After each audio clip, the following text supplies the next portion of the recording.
봅시다. 지금 노트가 어떻다? 사이트 이름 알려줘.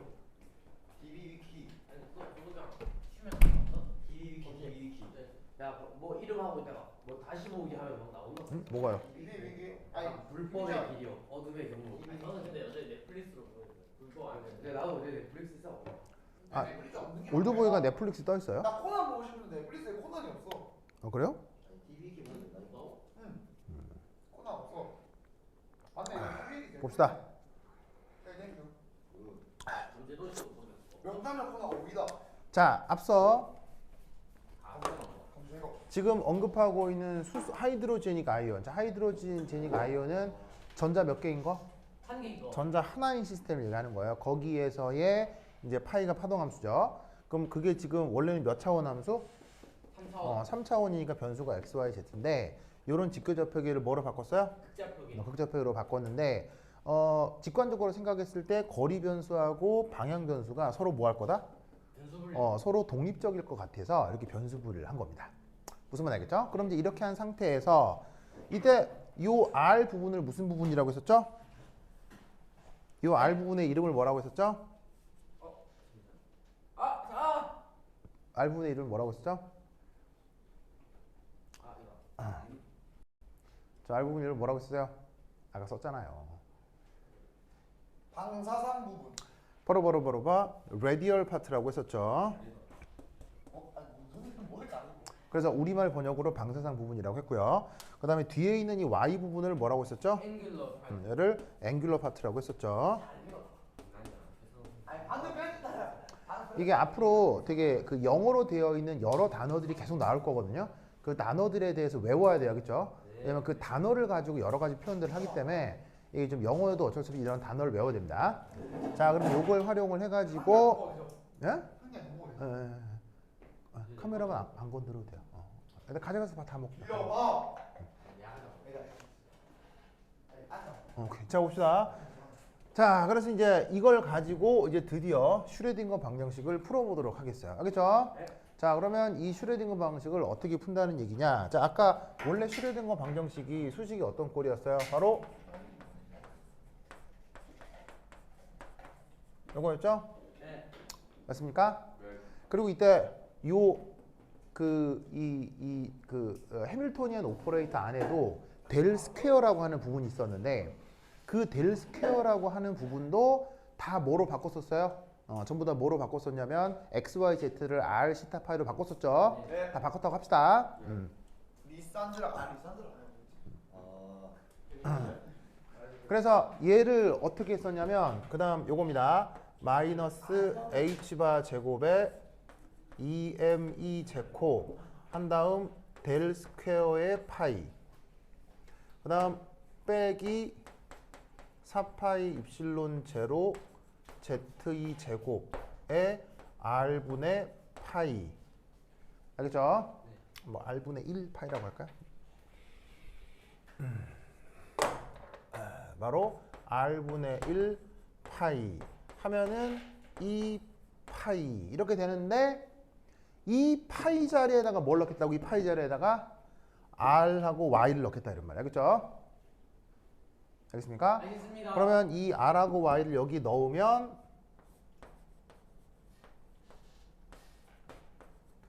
델 스퀘어에 r, y를 같이 놓고 미분을 막 하는 거예요. 그러면 이건 어떤 미분이냐면 곱하기 함수의 미분인 거예요. 곱하기 함수 미분할 수 있죠. 네. 곱하기 된 상태에서 미분하는 건 하나 내비두고 뒤에 거 미분하고 반대로 내비두고 미분하고. 선생님, 이거 제가 먹어본 생일 축구 중에 제일 맛있어요. 그래요. 네. 그래. 자, 어쨌건 그런 다음 얘는 4파이 입실론 제로 ze 제곱 r분의 1 한 다음에 이 자리에다가 다시 뭐 레디얼 파트, 앵귤러 파트. 그리고 얘가 다시 레디얼 파트, 앵귤러 파트. 아시겠죠? 그렇죠?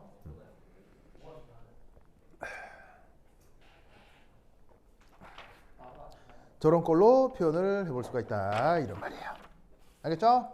그러면 이후의 과정은 이제 화학이겠어요? 수학이겠어요? 이후의 과정은? 네. 수학. 이거 뭐 100% 수학이겠죠? 매스 매스 네. 한번 매스 매스. 그래서 이제 이후의 과정을 전부 다 밟는 건 좀 그렇고 하여튼 이 계산을 계속했다고 칩시다. 그죠? 네. 그리고 이 계산이 그 이후의 과정이 어디에 나와 있냐면 교재 102페이지 오른쪽 아래쪽 단락에 나와요. 찾았어요? 네. 찾았습니다. 예, 교재 102페이지 오른쪽 아래쪽 단락에 보면 1.6 슈레딩거 방정식을 실제로 풀기 찾았어요? 네. 그래서 거기 내가 지금 써놓은 수식에 중간쯤 되는 수식들이 나오죠? 네. 그래서 거기에 보면 저기 칠판에 써놓지는 않았지만 아까 얘기했던 뭐 르장 드리안도 거기 나 보이는 거 보이세요? 보이세요? 예, 여기에다가 그 파이 자리에다가 뭘 넣으라고요? R도 넣고 Y도 넣고 알겠죠? 아시겠어요? 네. 그래서 이런 식으로 하여튼 열심히 잘 풀었다고 치자.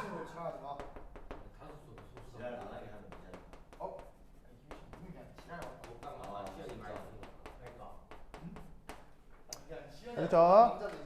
조용. 보세요. 자, 첫 번째 1. 자, 잘 풀었다고 칩시다. 네. 자, 그러면 이때 묘하게도 이걸 풀면 이건 어떻게 정성적으로 더 설명할 수는 없고요. 아주 수학적인 테크닉상의 문제로 묘하게도 앵귤러 파트 바로 요거를 먼저 구할 수가 있습니다. 그래서 요 방정식을 자연스럽게 풀게 되면 결국에는 레디얼 파트, 앵귤러 파트 다 구해야 되잖아요. 근데 어떤 뭐 이유 때문에 저기에 있는 앵귤러 파트의 해를 먼저 알 수 있게 됩니다. 무슨 말 알겠죠? 예. 그렇죠. 그래서 그 결과가 교재의 표 1에 있습니다. 교재의 표 1에 있습니다. 그래서 교재 표 1이 어디 있냐면 103페이지에 있습니다. 103페이지 원자에 대한 남자 역학적 사유. 103페이지 찾았습니까? 네. 잘 찾았죠? 그래서 그 표 103페이지에 거기 보시면은 103페이지는 표 1에 거기 막 수식들이 막 이상하게 막 있죠? 네. 자, 그리고 지금 앵귤러 파트니까요. 앵귤러 파트니까 당연히 변수는 뭐하고 뭐 변수가 있겠습니까? 세타와 시타하고 파이만 변수겠죠? 네. 한번 쑥 훑어보세요. 쑥 훑어보면 진짜로 변수가 시타하고 파이만 나오죠? 네. 무슨 말 알겠죠? 네. 그래서 R 변수는 등장해요? 안 등장해요? R 변수는 등장하지 않습니다. 그렇죠? 네. 자, 이런 식으로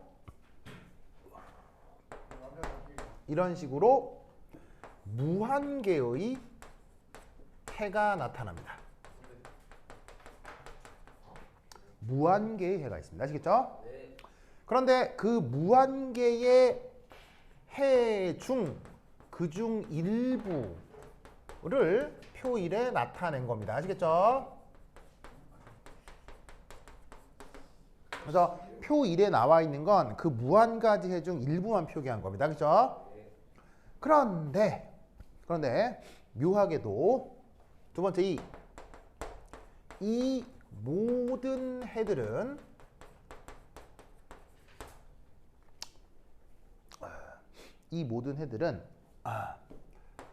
다음을 만족합니다. 뭘 만족하지? 자, 이 모든 것들은 다음을 만족하는데 뭐냐? 이거예요.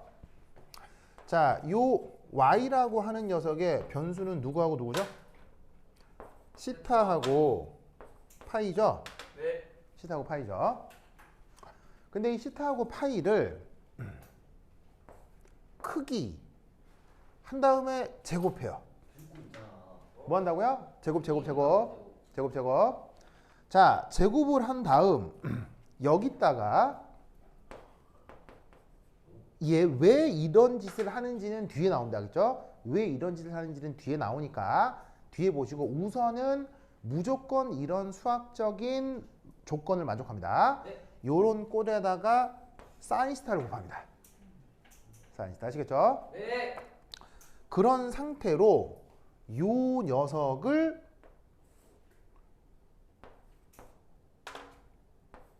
시타에 대해서 적분합니다. 시타에 대해서.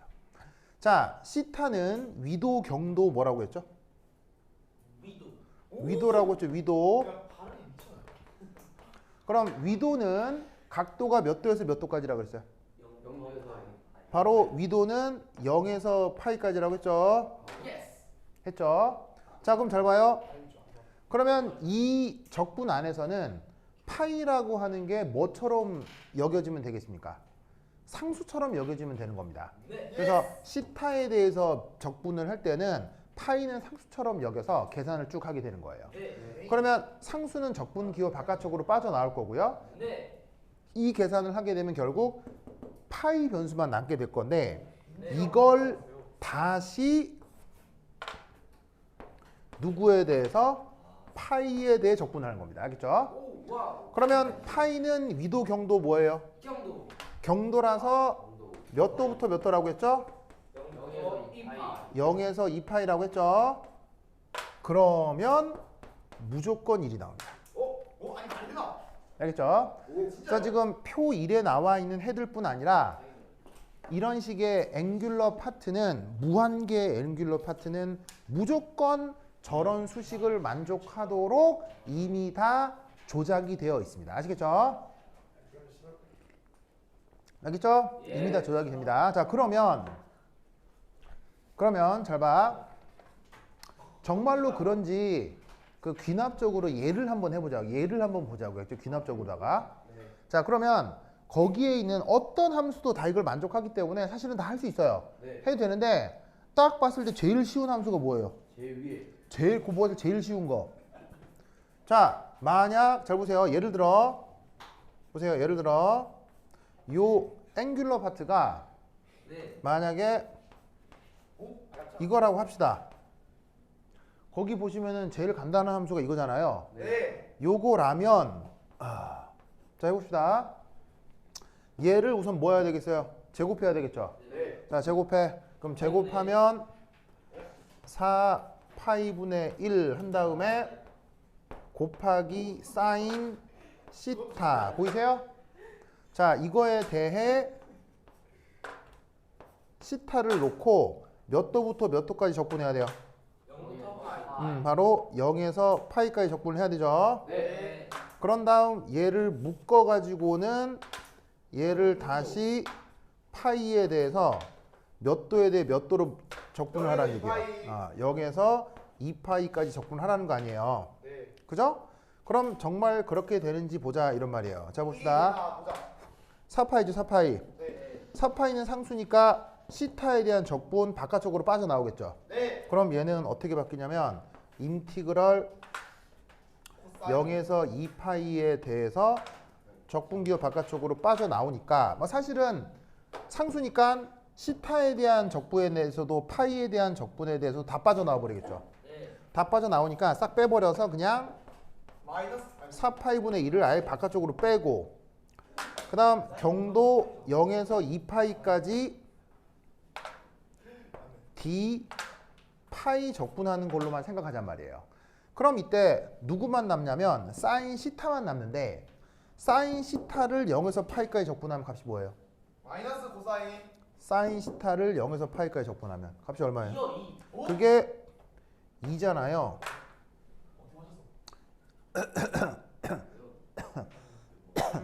사인 시타를 0에서 파이까지 적분하면 2거든요. 이건 내가 아직까지 기억이 나는데 맞습니다. 시타에 대해서 여기가 2분의 파이면 요 적분 면적이 1이라고 했죠. 요게 1이라고 했죠. 그래서 0에서 파이까지니까 요만큼이 2가 된단 말이야. 알겠죠? 그러면 2가 바깥쪽으로 빠지겠죠? 2가 바깥쪽으로 빠져나온 다음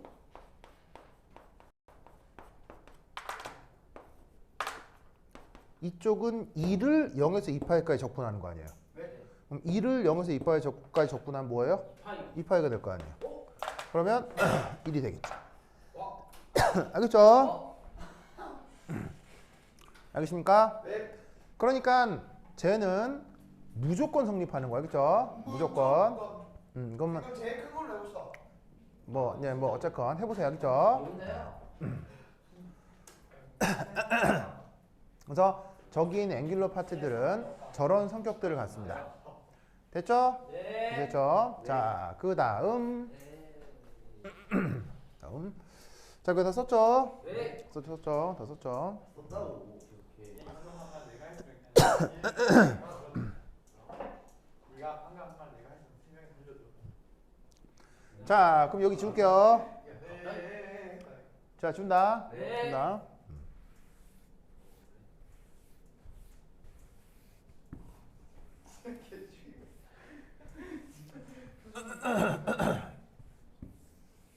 자, 그 다음 2. 오? 이제 자, 보세요. 그러니까. 자, 표 아 진짜. 1의 해들은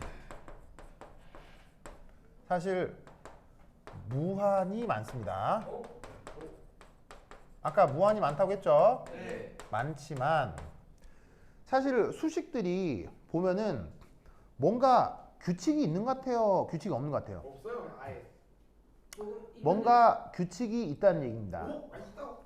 아시겠죠? 무한히 많지만 그 무한히 많은 게 진짜 제멋대로 내 맘대로 존재하는 게 아니고 무한히 많지만 그것들의 존재 규칙이 있습니다.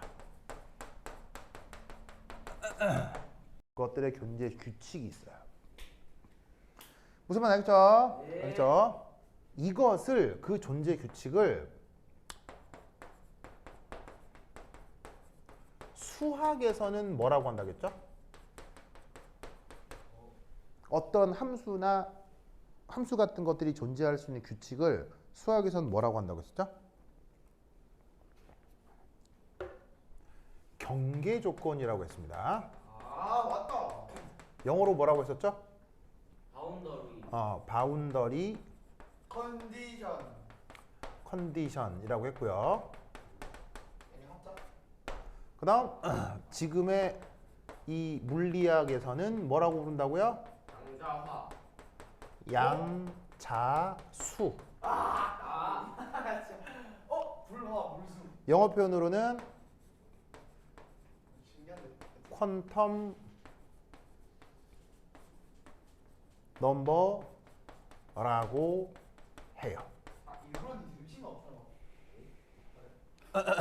알겠죠? 이게 커버 쳐줘야 돼요. 바로. 아시겠어요? 네. 그래서 그 규칙이 묘하게도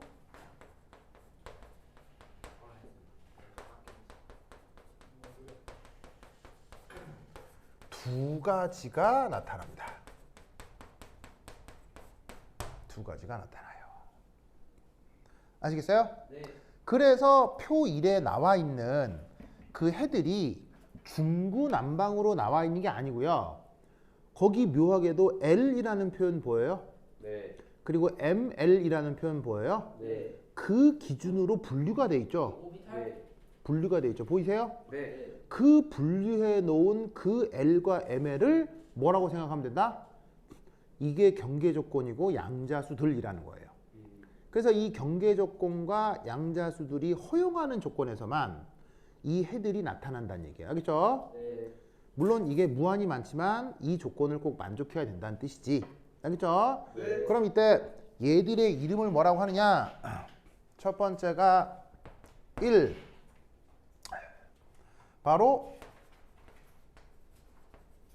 앵귤러 모멘텀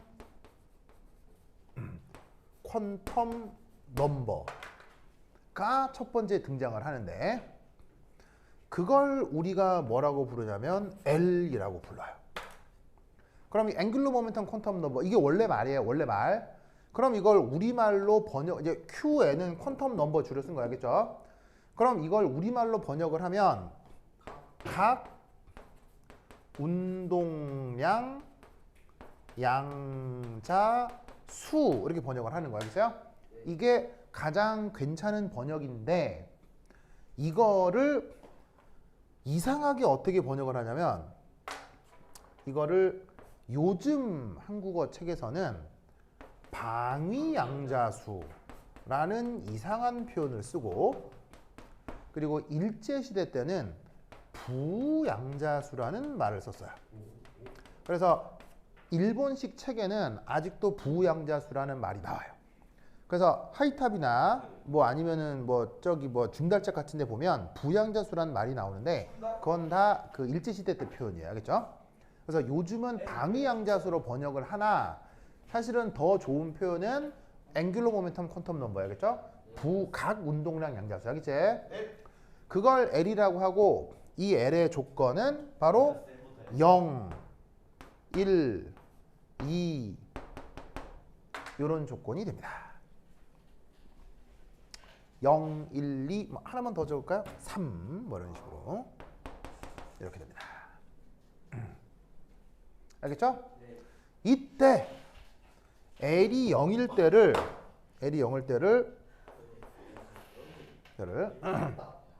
관습적으로 무슨 적으로? 관습적으로 S라고 합니다. 그리고 1일 때를 P라고 하고요. 2일 때를 D라고 합니다.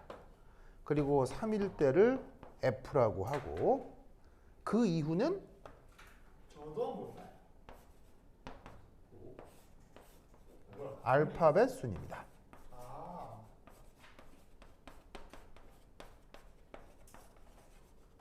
그래서 S, P, D, F까지는 관습적으로 쓰고, 굳이 F, D를 얘기하자면 G, H, I, J, K, L, M, N, O, P에서 알파벳 순으로 진행시키면 됩니다. 알겠죠? 네. 그런데 여러분 시험은 어디까지 나오냐면 F. S, P, D, F까지 나와요. 아니 왜 F 동그라미 안 주셨어요? F는 나오거나 안 나오건데 뭐 F는 거의 나오질 않아요. 그래서 서울대에서 화학과에서 박사학위 한 다음 노벨상 받을 연구까지 해도 F오비탈 공부 안 하는 화학자가 대부분이에요. 오? 노벨상 수상자요? 네, 그래서 노벨상 받는 연구에서도 F오비탈은 별로 필요 없어요. 네, 그렇죠? 왜 해요? 아시겠죠? 그래서 저런 게 F오비탈 같은 게 있긴 있지만 거의 배우지 않습니다. 그래서 여러분에서는 SP, D까지 배우고 수능을 치는 애들은 S하고 P까지만 하면 됩니다. 알겠죠? 그래서 여러분들은 SP, D 오비탈까지 공부를 하게 될 거예요. 뭔 말인지 알겠죠? 네. 그래서 이런 그 양자수를 뭐라고 부른다? 앵글러 모멘텀 퀀텀 넘버라고 한다. 그리고 규칙은 뭐다? 0, 1, 2, 3, 4. 알겠죠? 네. 그 다음 규칙이 하나 더 있다고 했죠? 네. 네. 자, 그 두 번째는 2. 자, 뭐라고 쓰냐면 매그네틱 자석? 퀀텀 넘버라고 씁니다. 자기 방자수. 자, 매그네틱 퀀텀 넘버라고 하고 우리말 번역은 자기 양자 수입니다. 쓸 때 어떻게 쓰냐면 ML 이렇게 쓰고요. 자, 이미 잘 보세요. 이미 밑에 이런 표기가 있기 때문에 이미 이런 표기가 있죠. 이런 표가 있기 때문에 이 자기양자수라고 하는 건 이미 각 운동량 양자수에 종속이 되어 있습니다. 즉, 각 운동량 양자수가 정해진 다음 정해지는 양자수라는 얘기입니다. 아시겠죠? 네. 그러면 그 조건이 어떻게 되느냐? 이겁니다. 빠로바로바로바 마이너스 L 그 다음 마이너스 L 더하기 1 뚜두두두 L 빼기 1 L 어떻게 L이 그렇게 나오죠? 이렇게 표현되는 양자수를 각 운동량 아니죠, 자기 양자수라고 합니다. 근데 0이 돼가지고 바뀌는 거. 네, 그래서 한 칸 한 칸 증가하다가 0 만난 다음 다시 1, 2, 3, 4에서 L까지 되는 겁니다. 알겠죠? 그럼 예를 하나 들어보면 예를 들어 만약에 각 운동량 양자수가 1이라고 합시다. 그러면 이 경우 ML은 어떤 값들이 가능하다는 얘기입니까? 마이너스 1, 0, 1 이렇게 세 가지가 가능하다는 얘기입니다. 무슨 말인지 알겠죠? 네. 만약에 2면은 그러면은 마이너스 2, 마이너스 1, 0, 1, 2. 뭐 어렵지 않죠, 그렇죠? 네. 그래서 이렇게 존재하는 양자수들을 앵귤러 모멘텀 퀀텀 넘버, 그 다음에 매그네틱 퀀텀 넘버라고 합니다. 아시겠죠? 그래서 거기 표 1에 나와 있는 해들도 아까 얘기했듯이 L과 ML에 따라 이게 소팅이 돼 있죠? 무슨 말 알겠어요? 그래서 이 L과 ML이 허용하는 상황의 함수들만 존재할 수 있어요. 알겠죠? 이 또한 양자화가 되는 거지. 이 또한 지나가니. 아시겠죠? 네. 오케이, 됐다. 그 다음 해볼 게 바로 그 다음. 세 번째. 세 번째 뭐냐면 앵귤러 노드라고 하는 개념인데 마디. 요거부터 다음 시간에 해보도록 하겠습니다. 오케이, 됐다. 그럼 여기까지. 다음 시간 만나요. 안녕. 아니, 둘이 따라하는 거 항상.